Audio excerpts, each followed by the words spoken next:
昨日夕方、鹿児島県に上陸した台風12号は九州南部を横断し、台風の中心は先ほど宮崎県沖に抜けたとみられます。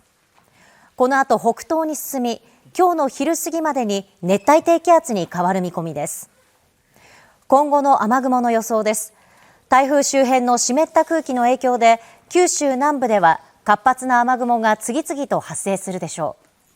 鹿児島県では昼過ぎにかけて線状降水帯が発生し、大雨災害の危険度が急激に高まる恐れもあります。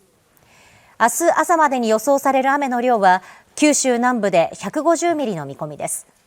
土砂災害や低い土地の浸水、河川の氾濫に引き続き厳重な警戒が必要です。